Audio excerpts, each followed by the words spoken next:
Morning, guys. Just wanted to make an update vlog today, kind of talk about where I'm at with everything. Um, so first I'll get into a comment that was made on my last video. I have these spots here that are a little bit patchy, and they had asked me if they bother me or if I'm gonna do anything about them. Um, these are the two spots on my body that are probably the patchiest of all my black work, and you don't see them very often because who spends their whole day up like this? The only reason why you could even see them really is because um, I was obviously showing close-ups of some of the tentacles. The answer really is I'm either going to do more designs over those, in which case the patchiness would be better off left not fixed, or if we don't work it into the design of the third torso, then I'll just re-black them. It's that simple. I think those areas have only been done once or twice, where you're looking at these shoulders and like my chest and stuff, which have been worked on who knows how many times. And that's not necessarily because I'm scared to work in these areas. It's more like I just don't find myself in those areas for other reasons often, so they haven't been hit as much. Like anytime I'm going to black out my nipples, you can bet I'm going to be blacking out my chest again. You know, things like that. Like, you just happen to be working on these areas more than somewhere like this, so it's a little bit easy to overlook. But yeah, I will either re-black those or do a design in there. It's more likely right now it's going to be the design. While I'm at it, I'll show these. They're still a little bit whitey in areas. Like you can see they're a little glossy. But if you notice, this one is settled now. It doesn't have that same shine. These ones were a little bit more damaged than the ones closer to the chest, so they're going to take just a bit longer for the skin over top to heal before we can touch them up. But yeah, they're looking quite red. This side didn't get it as bad, so yeah, this side's looking a lot more red already. I'll show off the healed stomach tentacle, and the red healed well too. I did use that ink guard for this, the ink lock that I was talking about. This is the first time I've used anything like that, and there isn't much information on that aftercare product, and I'm about to give you a whole bunch in case you ever want to use that for anything that you do, whoever may be watching. I didn't like it. I wasn't a big fan of it. My big problem with it was, well, for one thing, I never take long to heal tattoos. I'm always healed. The first stage of healing is always done for me by like day 4. So like if I get tattooed on a Wednesday, I'm usually fully peeled by Saturday kind of thing. But I didn't fully peel until probably Monday and partially Tuesday with that. And I think it's because anytime you block a tattoo from air, it just can't dry up naturally and it can't flake off naturally. So what ended up happening with that ink lock spray is the softer areas would fall out and they wouldn't have anything covering them. And then the deeper, like the lining and like the hard black would be, they would still be covered. So it was hard to tell what was peeled and what wasn't, kind of thing. And what was still wrapped and what wasn't. And I even ended up getting a few scabs, which are very, very rare for me. I don't really scab up ever. And I had 2 deep scabs in the red areas, which, yeah, they were pretty chunky scabs. They're pretty well healed already, but like, yeah, that's not normal for me. I'm really, really, not just that I'm careful about my aftercare, I'm just really good at healing tattoos by now. And my artist he doesn't really overwork the skin. So everything he does heals really, really well on me.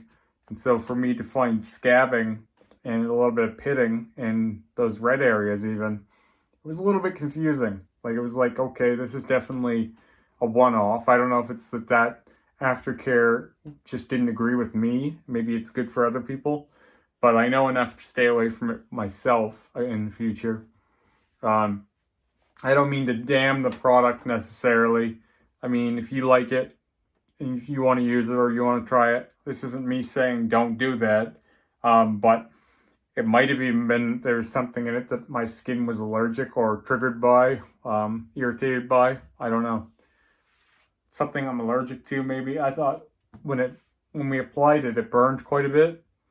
So I'm not sure exactly. It felt almost like I was getting rubbed down with alcohol, and I'm sure there's alcohol in it. But it wasn't a pleasant feeling. And then it actually felt sore after for, I'd say, 3 days. And I'm the kind of guy, again, I say I heal fast. The pain also stops really quick for me too. Usually by the end of the day or somewhere in the second day, I don't really feel tattoo pain anymore, like any pain in the area. I just avoid it because I know it's healing, but it's not because I'm feeling any pain in that area that I protect it. It's just my instinct, right? But yeah, this tentacle here hurt for days after. And the only thing we changed was the aftercare. So I'm not going to blame anything but that, obviously. It's not like I'm going to be like, I'm going to go see Rick and give him a hard time about it and go, well, you really fucked me up, or you really messed me up this time, man. You got to take it easy on me. I'm getting older. I'm not thinking like that.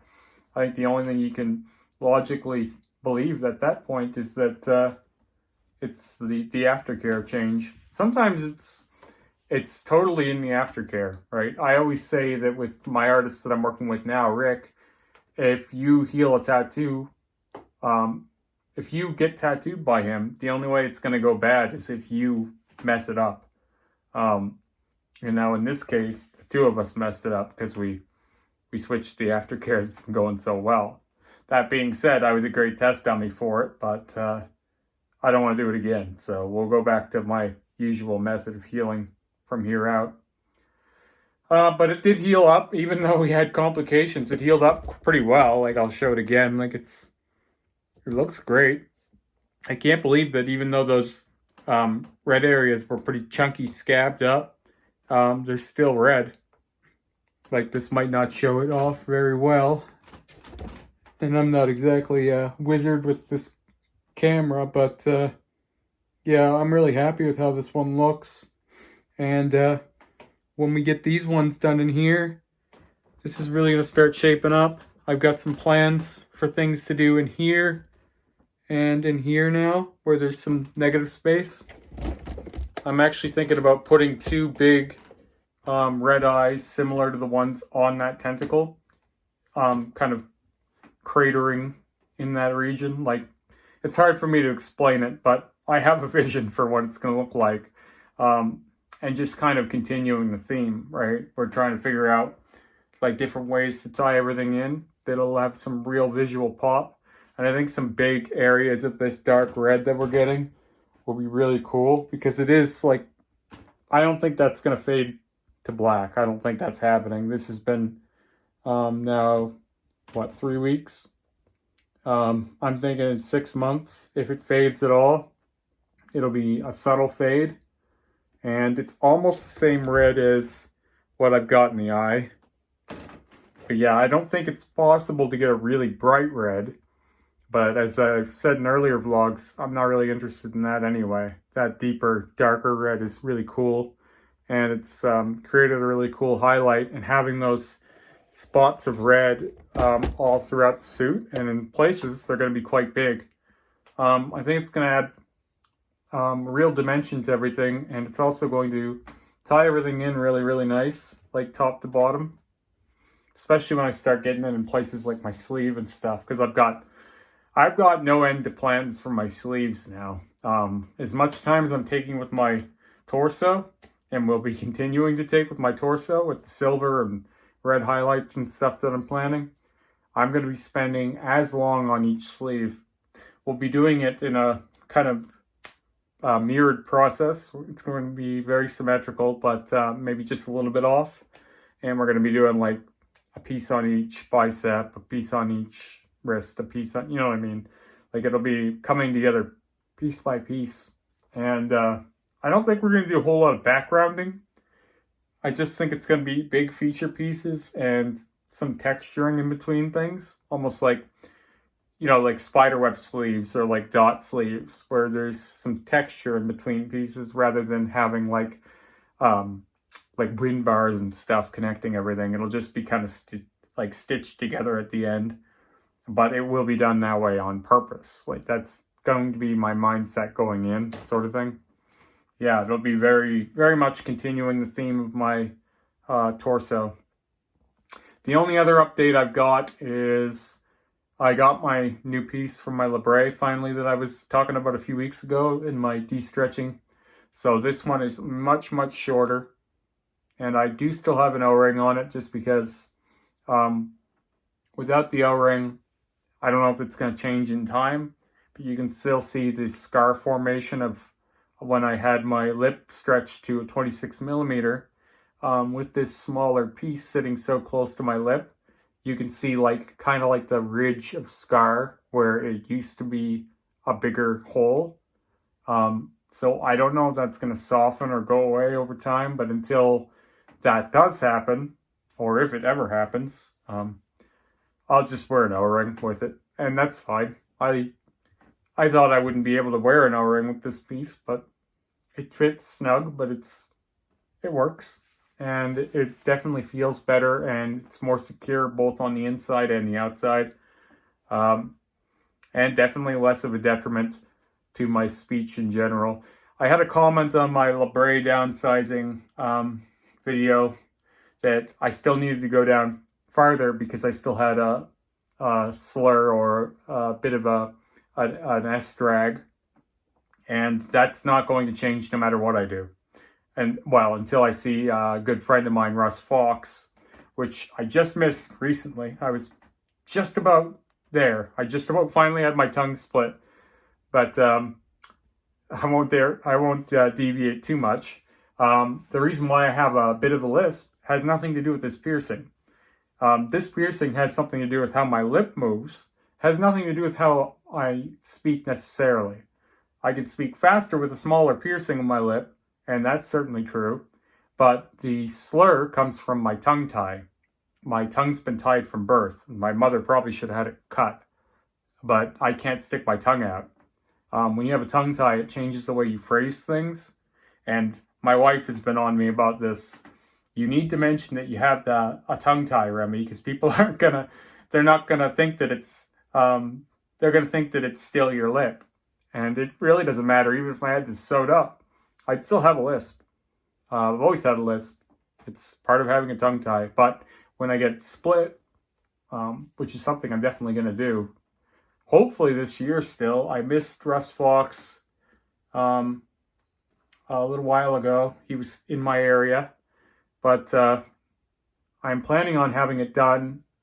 I've had my deposit in for a year. It's just COVID travel laws have made everything really confusing, so it's been hard to line up. But anyway, when I get my tongue split, I'm going to have my tongue tie cut as well at the same time, which made the operation a little more expensive, but it will be worth it because that will actually fix my lisp.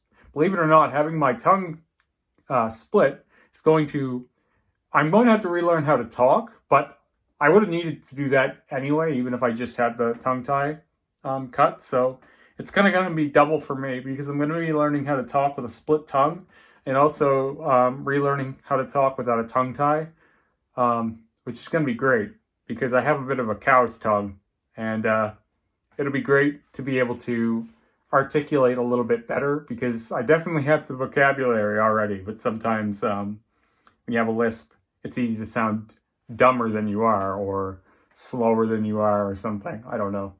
Just being completely candid, I do understand some of what people are speaking about, but to be clear one more time, has nothing to do with the actual Labret piercing. I had the lisp before I had any lip piercings. I had the lisp back when I had my smaller piercings. So that part isn't tied to the piece. Only the visual representation is, not the sound. The only thing you need to see to understand that is to go and watch a few other people with stretched labrets, and they don't have lisps. It does affect their the way that they present, though, same as it had for me, or it still does to some degree. But yeah, not the lisp. Anyway, I'm ranting, so I'm gonna wrap this one up, and I'll talk to you guys again soon when I get my next progress. So, see ya.